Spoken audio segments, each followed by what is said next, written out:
چند دنوں قبل دو واقعات ایسے پیش آئے جن کے بعد یہ بات سمجھ آئی کہ پاکستان پیپلز پارٹی ہی کی نئی نرسری، جس میں خصوصی طور پر سوشل میڈیا پر اس جماعت کی حمایت کرنے والے شامل ہیں، یا تو ان کی سیاسی تربیت نہیں ہوئی یا پھر انہیں پاکستان کی سیاست کا ادراک نہیں ہے۔ پہلا واقعہ کچھ یوں ہے کہ سید یوسف رضا گیلانی سینٹ میں تقریر کر رہے تھے اور کچھ اس طرح کے جملے انہوں نے ادا کیے: یہ فیصلے کرنے والے ہم نہیں، یہ فیصلے کہیں اور ہوئے۔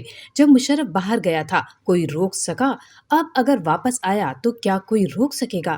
یہ فیصلے کرنے والے ہم نہیں ہیں، فیصلے کہیں اور ہوں گے، تو اس لیے جب وہ باہر چلے گئے آپ روک سکے، جب وہ آ جائیں گے آپ روک سکیں گے، تو اس لیے مطلب دس اے فیوٹائل ایکسرسائز۔ یوسف رضا گیلانی کی تقریر کے بعد انہیں غیروں نے تو نشانہ بنایا، لیکن اپنوں کا بھی ستم کم نہ تھا۔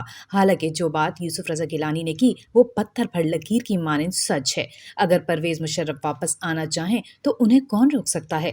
کس میں اتنا دم ہے؟ اور ویسے بھی وہ تمام تر جرائم کے باوجود پاکستانی تو ہے نا، کسی پاکستانی کو واپس آنے سے کون روک سکتا ہے؟ دوسرا اہم واقعہ 21 جون کو پیش آیا جب ایک تصویر ڈالی گئی جس میں پارلیمانی روایت کے مطابق شہید بے نظیر بھٹو کی سالگرہ کی تقریبات کے سلسلے میں کیک کاٹا گیا، اور اس موقع پر سید یوسف رضا گیلانی کے بائیں طرف سندھ کے سابق وزیر داخلہ ذوالفقار مرزا کی بیوی اور سابقہ اسپیکر قومی اسمبلی فہمیدہ مرزا کھڑی نظر آ رہی ہیں۔ اس تصویر کے سامنے آنے پر پی پی کے سوشل میڈیا پر حامیوں نے ایک بار پھر سید یوسف رضا گیلانی کو نشانہ بنایا اور دشنام ترازی شروع کر دی۔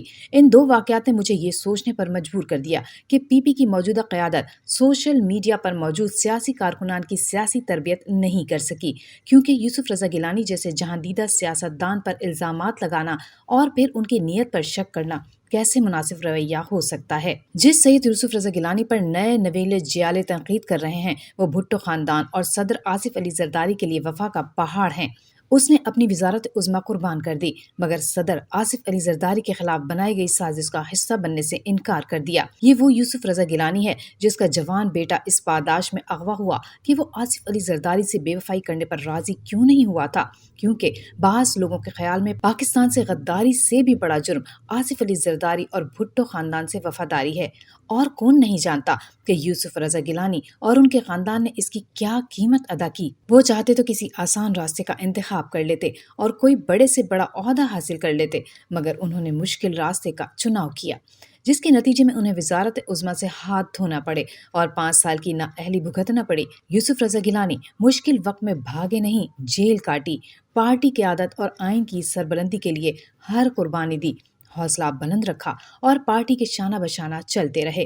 پیپلز پارٹی کے جیالوں، خصوصی طور پر وہ جیالے جو حال ہی میں جماعت کا حصہ بنے ہیں اور سوشل میڈیا پر بھٹو شہید کے فلسفے کا پرچار کر رہے ہیں، سے گزارش ہے کہ پہلے سید یوسف رضا گیلانی کا صرف سیاسی نہیں بلکہ مذہبی اور سماجی قد دیکھ لیں اور یہ ادراک کریں کہ یوسف رضا گیلانی ہر دور کی ضرورت ہے۔ ایسے ہیروں کو بے جا نشانہ بنانے سے گریز کیا جائے، کیونکہ تاریخ صرف سید یوسف رضا گیلانی جیسی ہستیوں کو یاد رکھتی ہے۔ میرے خیال میں سوشل میڈیا پر موجود نوجوانوں کو قربانی دینے والوں کے بارے میں آگاہ کرنے کی اشد ضرورت ہے۔ میں درخواست کروں گا خدا را اپنے اکابر اور ملک سے مخلص افراد کی قدر کیجیے۔